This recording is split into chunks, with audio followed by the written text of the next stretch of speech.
안녕하세요. 비정기적으로 올리는 유튜브 시작해 보겠습니다.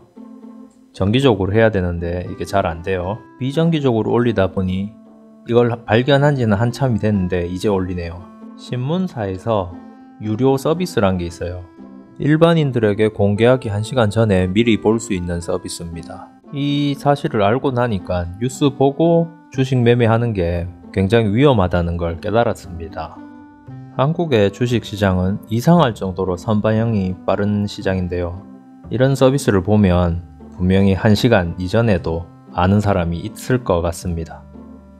그래서 차라리 저기 돈을 쓰느니 뉴스를 보고 매매하는 습관을 버리는 게 더 이득일 것 같습니다.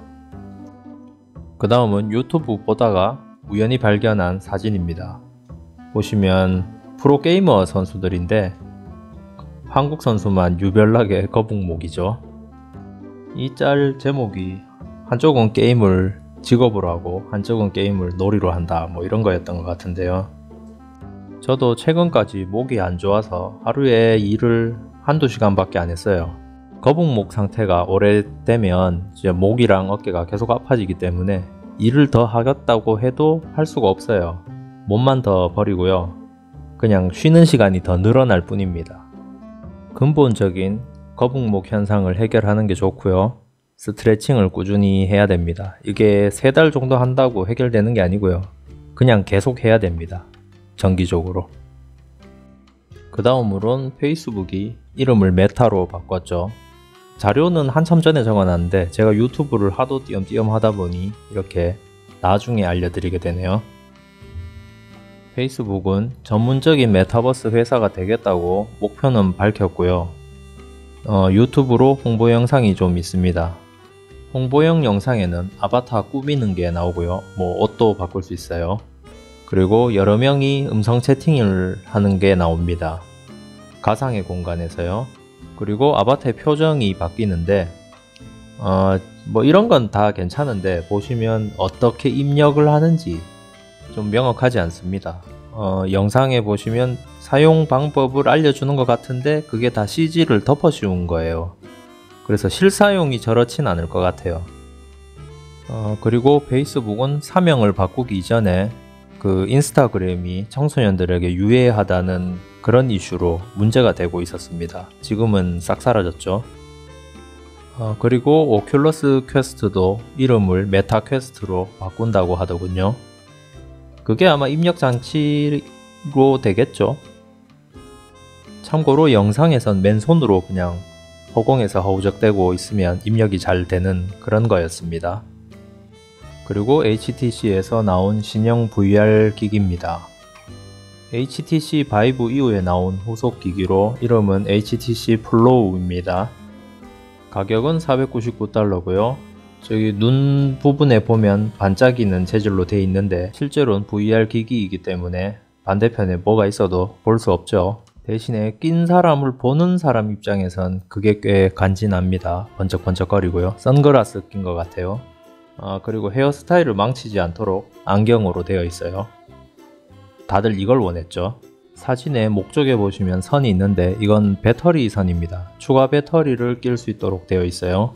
홈페이지에선 컨트롤러를 휴대폰으로 하도록 되어 있어요. 이게 편할 수도 있는데 또 불편할 수도 있습니다. 그리고 화상 정보는 무선이기 때문에 이것과 통신하기 위한 전용 공유기가 필요할 것 같습니다. 대역폭을 초과하면 영상이 끊기기 때문에 아마 전용으로 하나가 따로 있어야 될 거예요.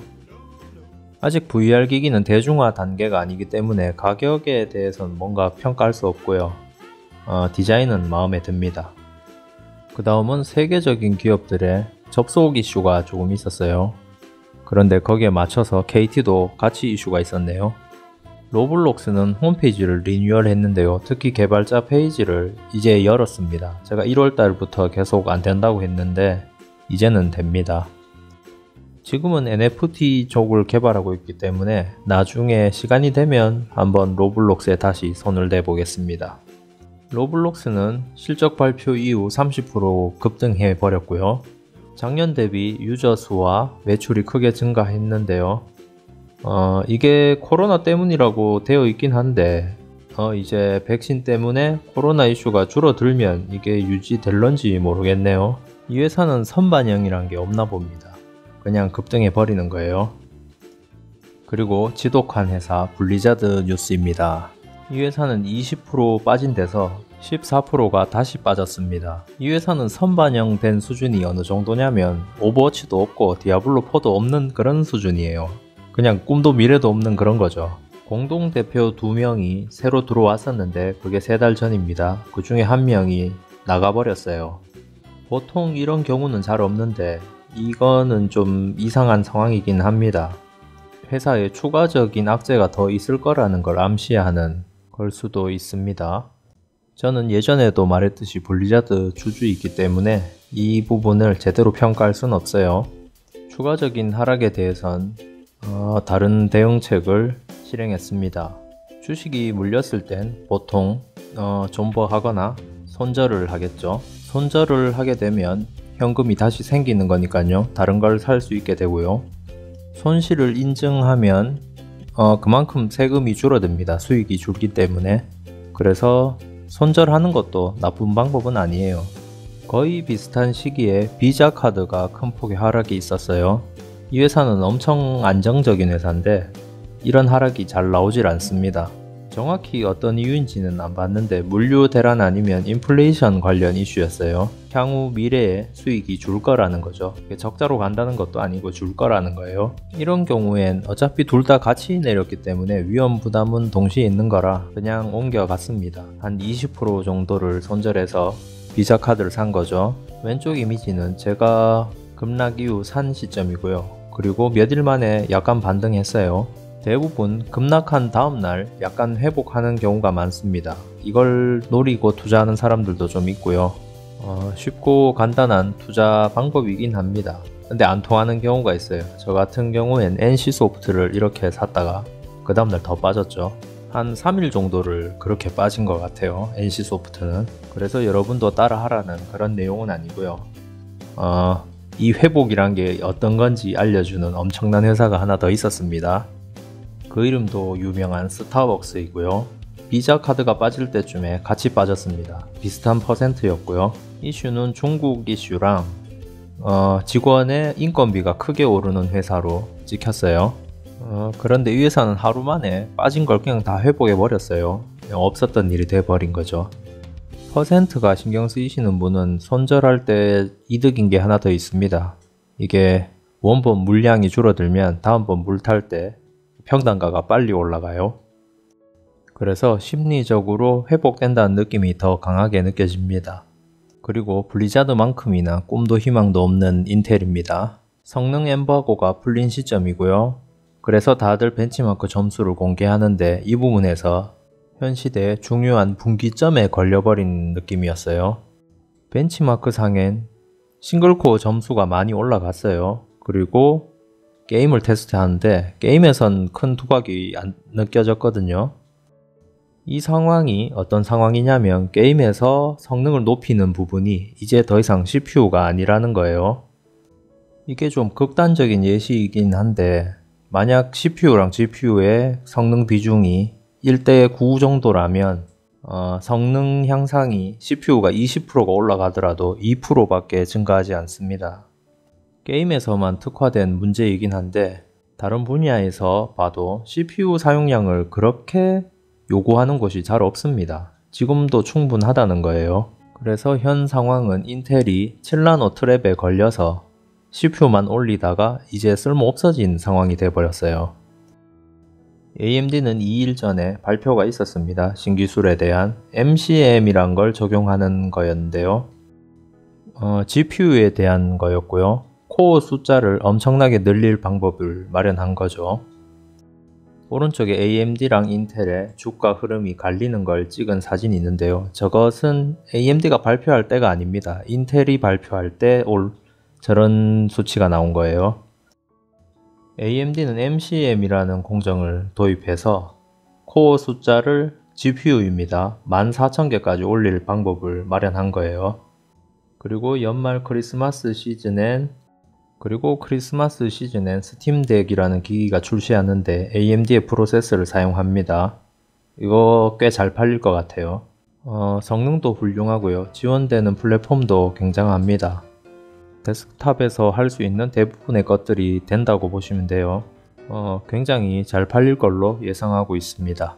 인텔도 GPU가 없는 건 아닌데 AMD가 너무 나가버린 거죠. AMD 기술 발표 이후에 인텔에서 XeSS라는 업스케일링 기술을 또 발표했어요. 이 기술도 엔비디아의 DLSS와 같이 낮은 해상도에서 렌더링하고 이걸 고해상도로 높이는 걸 편하게 해주는 기술입니다.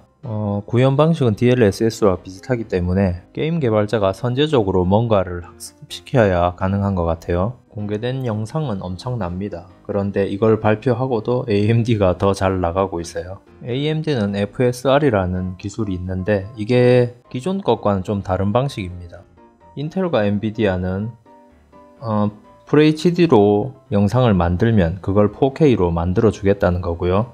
AMD의 방식은 30프레임을 만들면 그걸 60프레임으로 늘려주겠다는 겁니다. AI 학습 과정이 있냐 없냐의 차이로 갈리게 되는데요. 현재 상황은 AMD가 만들기 편하다라는 게 결론이죠. 동영상 편집기가 말썽이라 간단히 줄이고 다음 영상에서 자세히 설명드려야 될 것 같아요. 여러 사람이랑 요 얼굴에 대해서 얘기를 해보니 전에 보여드렸던 그 페이스죠. 너무 특징이 없고 뭔가 특징을 살리기도 힘들다고 하는 결론에 이르렀습니다. 디자인 하시는 분들도 이걸로 크게 흥미를 느끼지 못했었고요. 당연히 만드는 사람이 흥미가 없을 정도면 이걸 살 사람도 흥미는 더 없겠죠. 그 문제가 프로젝트 이름에서도 나오는데요. 페이스라는 단어가 너무 단순해요. 크립토펑크나 사이버콩즈 같이 두 단어가 합성된 경우엔 새로운 게 표현될 수가 있는데 한 단어로는 안 되겠더라고요. 그리고 큰 일을 하기 위한 과정에서 여러 가지 방해물들이 생겨나고 있는데 그건 다음번에 말씀드리겠습니다. 동영상 에디터 관계로 이렇게 줄이는 건 또 처음이네요. 시청해 주셔서 감사합니다.